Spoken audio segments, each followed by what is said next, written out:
5 morning habits that are ruining your life. Embark on a captivating journey where the inception of your day serves as the harbinger of an unfolding narrative, laying the groundwork for a resplendent life. Envision a succession of auspicious dawns, each setting the stage for a phenomenal existence. Within the morning ritual, subtle missteps may be veiling the potential splendor of your day, and I am here to caution you. A discerning revelation, a pivotal modification that, upon my own adoption, propelled my life into realms transcending the bounds of imagination. With an abundance of enthusiasm, I am exceedingly thrilled to elucidate this paradigm shift to you. Seize this opportunity, fervently document, and seamlessly integrate these nuanced adjustments into your morning repertoire. Forgo the forthcoming cautionary revelation at your own peril, yet embrace the forthcoming wisdom and watch as your days unfold with an unparalleled brilliance. I implore you to lend a meticulous ear, for the potency of this counsel is nothing short of extraordinary, promising a profound enhancement to your daily existence. In every dream, you have a partner who is with you, perhaps, more unstoppable. How are you? I hope you're having a spectacular day, that you're shining, growing, expanding, taking your life to the next level. Let's continue working with the principles. I'm going to talk to you about the principles of the voice of your soul, this spiritual technology of over 10,000 years, where I teach you how to transform your life from the only possible place, from within, outward. Today, I'm going to talk to you about 5 morning habits that are ruining your life. How you start your morning sets the tone for your day. You've probably already noticed this.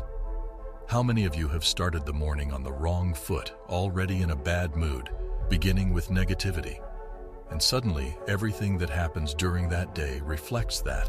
You've encountered traffic, argued with your spouse or children, arrived at work with a bad vibe and negative energy, etc., etc., etc. It's because 2 waters cannot spring from the same source. Everything is vibration in the universe. And if you can align yourself with the right vibration right from the start of the day, you're guaranteed to have a good day. When we talk about spirituality, the law of attraction creating reality, the faith that Jesus Christ spoke of in the Bible, and the conviction from the beginning of vibration that states similar vibrations resonate together, it's crucial to understand that 2 waters cannot spring from the same source. Even if you're not entirely clear about what you want for your life, or the vision of what your life should be, if you manage to have a good vibration and be happy, your life will go well, because similar vibrations resonate together. Understanding the metaphysical principle that I want to teach you is equally important. Vibrations higher up dominate those lower down. Not only do similar vibrations resonate together, but higher vibrations dominate lower ones. What does this mean? Negativity vibrates very low. However, when you can place yourself in positivity and good vibes from the start, you are above all negativity because higher vibrations dominate lower ones. So it's tremendously important to set some guidelines. I've noted down a few things, and first and foremost, you must create the habit of taking control of your life. Don't let your bad habits control you. Therefore, you must be able to generate small victories over your bad habits right from the start of the day. I also want to make you aware that if you can control these things I'm about to tell you, imagine the difference you can make in a day or two. But picture this over a year or two, practicing these principles. How could your life literally be? People often think that success or having a good life is a one-time act that changes your life overnight. No, success is a habit. When you have good habits and repeat them daily, it's initially more uncomfortable than for the person not doing it. If you compare the lives of the 2 people at the beginning, they seem parallel, almost unfair. The other person is doing the same as always, and I'm putting in effort, not achieving much. But over time, guess where you'll end up? The person who has been working, investing time and effort in learning and changing different habits will end up in a completely different place. Can you guess what people here say about those who stayed the same and had no improvement? They call it luck. Luck doesn't exist, you earn it. So first, achieve small victories over negative habits. For example, we know, and I've explained it millions of times, that the universe is mental. what you feed into your mind right from the start of the day. It is tremendously important at night as well, especially in controlling the process of falling asleep. Pay attention because today I'm going to talk to you about daytime habits, but in the next video I'll discuss nighttime habits. Today I'll talk about daytime habits. First and foremost, it is tremendously important at night as well, especially in controlling the process of falling asleep. Control your bad habits because what you put into your head is what you'll have in your world. So instead of succumbing to bad habits, for example, how many of you, right after waking up in the morning, reach for your phone to turn off the alarm and immediately dive into social media, letting it control your life? You must take control. You must have a victory over this. How to do it? I'll teach you a trick. The 20-second rule. This rule tells us that when you want to change a bad habit, the bad habit is automatic. You don't have to think. For example, when you want to stop using your phone right after waking up, make it more challenging. If the delay to that unconscious push is more than 20 seconds, your rational brain kicks in, allowing you to discern and control that bad habit. The same applies to those wanting to lose weight. Instead of keeping tempting foods within easy reach, make it difficult to access them. Put a lock on the fridge and place the key on the other side of the room. In that time it takes to get the key, you can rationalize, breaking the subconscious grip of the bad habit, and then you can stop. The same goes for impulsive shoppers.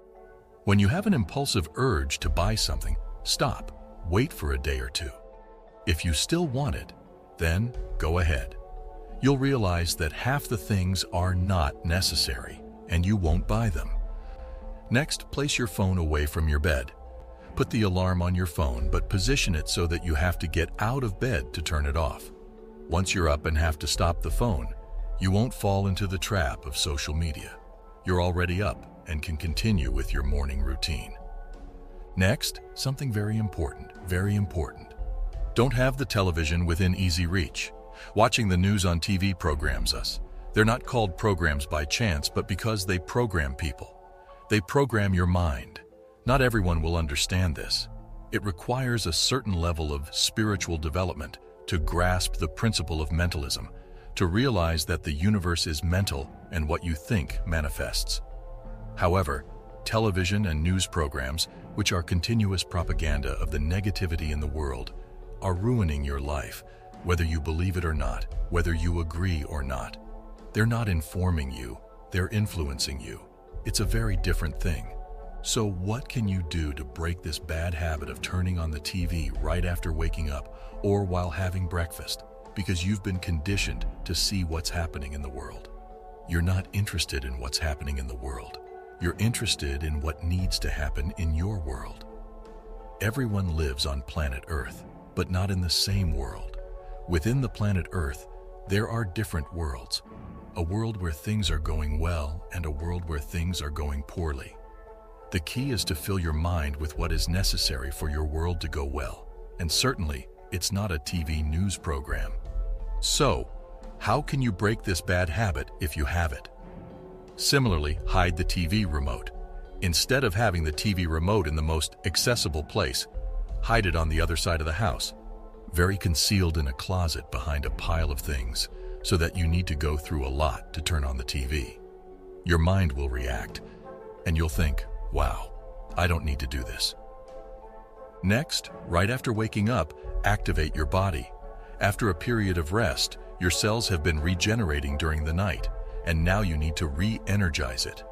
Many years ago, I started studying the Tao, an Eastern philosophy based on the observation of nature.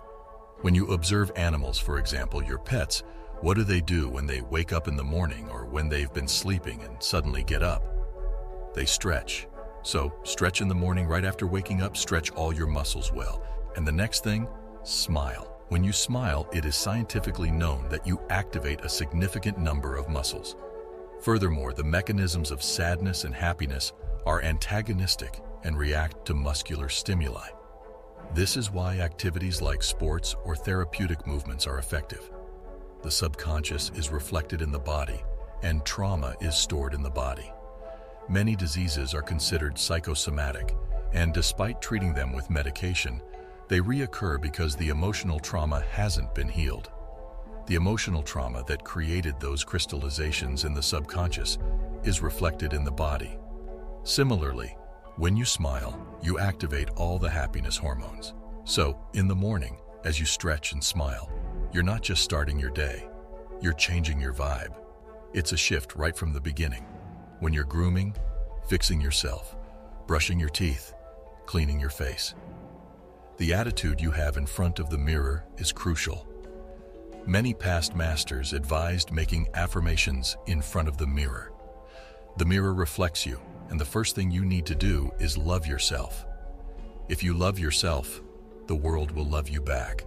It will come to you and give you everything you desire. It's a reality as solid as a temple. So, when you're in front of the mirror, look at yourself right into your eyes. Some people go for years without looking themselves in the eyes because they don't love themselves. So, look in the mirror, smile, and that's when you can make affirmations. Today is going to be spectacular. Miracles await me today. An incredible day is ahead. An unstoppable day awaits me. Today, I will fulfill more dreams. I have the opportunity to make more dreams come true today. Blessings in abundance await me today. Prosperity flows towards me in springs of infinite abundance. Today, people will treat me spectacularly. I have the chance to meet a multitude of amazing people. Repeat affirmations in the mirror while you get ready, comb your hair, brush your teeth, etc. And remember, the more you love yourself, the more the world will shower you with opportunities and fulfill your dreams. Notice that these are small habits. That's why in the Bible, St. Paul said, "Pray without ceasing." What does without ceasing mean? It means being present in every second of your day and in everything you're doing. Be aware of what you're doing at that moment because most of us are on autopilot. If you can pray without ceasing, you wake up in the morning, stretch, smile, and avoid getting hooked on social media. Instead of watching negative news, you focus on yourself through affirmations. Rather than letting others influence you, you make self-suggestions. This is crucial. A French pharmacist named Émile Coué became famous for curing many illnesses in patients who came to his pharmacy. They were prescribed medication based on what they believed would heal them. He then said, "Now I will truly cure you," and made auto-suggestions, effectively healing many diseases. In science, this is known as the placebo effect. On the negative side, when you're influenced by fear of a disease, there's the nocebo effect, creating the illness you fear. So, facing a supposed illness, some people get sick, others don't, depending on their beliefs and factors that make them susceptible to that condition. This might not resonate with everyone, and that's okay. I'm not here to convince anyone. This understanding reaches those prepared and at a certain spiritual level. Next, activate your body. Drink a glass of warm water. Why warm water? When you drink cold water, you contract your organs. What you want is to dilate them and get them functioning. Warm water activates your digestive system because you're about to have breakfast. Breakfast means breaking the fast you've had overnight. So, warm water activates your digestive system, helps you go to the bathroom, which is crucial for maintaining good health. For good health, you need nutrients, oxygen in your cells, and the elimination of waste from your body's processes. Next, if you drink coffee or tea, delay it. Don't have it right away. Let me tell you why. Both coffee and caffeine, even tea with its theine, similar to caffeine but released more slowly, affect the nervous system. Here's the deal. When you wake up, your nervous system is in a relaxed state. Now, back to coffee. When you drink it, you stress your body. You start generating hormones that express stress, the same hormones released when you're scared or in a stressful situation. What happens is, you've just come out of a restful night. Your nervous system has been calm. Drinking coffee right after waking up and stressing your nervous system is essentially breaking that calm state. So, delay that cup of coffee or tea to allow your body a smoother transition into the day. Continuing with that, over time, it can have negative consequences. Now, I'm not saying don't have coffee or tea. I indulge occasionally myself. But here's the key, delay it as much as possible. Don't have it right at the start of your morning. Have your breakfast first, and if you still want your coffee or tea, enjoy it later in the morning, perhaps when you're at work or wherever you may be. This is crucial to understand, and it's not just about coffee. Some people might say, no, not coffee, but tea is okay. Well, let me tell you, the same principle applies. Delay it. In tomorrow's video, I'll delve into nighttime habits and revisit the topic of coffee and tea, this time discussing when it's best to avoid them in the afternoon or evening. Don't forget to subscribe so you won't miss that. You can also start your day with a small glass of water with lemon. Despite lemons being acidic, when they interact with your internal environment, they alkalize it. This is essential for you to grasp. Next point, exercise. Exercise is crucial because it elevates your vibration and boosts creativity. How many of you have had creative ideas while exercising? Ideas that could take your life to the next level or solve a problem.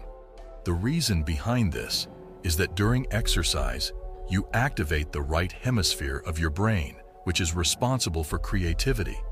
Simultaneously, you're raising your vibration. Remember, higher vibrations dominate lower ones. That's why it's vital to exercise in the morning. In fact, many successful individuals, including millionaires and multimillionaires, have morning routines that start with exercise. I learned from the best when I wanted to improve my financial situation. They all had morning routines that began with physical activity. That's how important exercise is. It completely shifts your vibration. Keep in mind how your vibration starts in the morning sets the tone for your day. That's how crucial vibration is in your life. First objective upon waking: don't stress. Let me emphasize, stressing is a no-go. I urge you to understand this deeply. Two waters can't flow from the same source. I consider myself incredibly productive, but my first goal upon waking up is to unwind. Unwinding doesn't mean neglecting tasks. It means tackling them without fear. Stress is fear. Fear of failure, fear of attachment, fear of not meeting expectations, fear of loss. Everyone operates at their best when the parasympathetic system dominates, activating the vagus nerve, putting you in a relaxed state. Any task approached with a parasympathetic dominance turns out better than when done with a sympathetic system in charge, the stress fight or flight system. It's beneficial in life-threatening situations, like crossing a road swiftly to avoid a speeding car. However, an overactive sympathetic system, due to stress and demands, weakens your immune system, making you more susceptible to illness. Moreover, it significantly diminishes your productivity.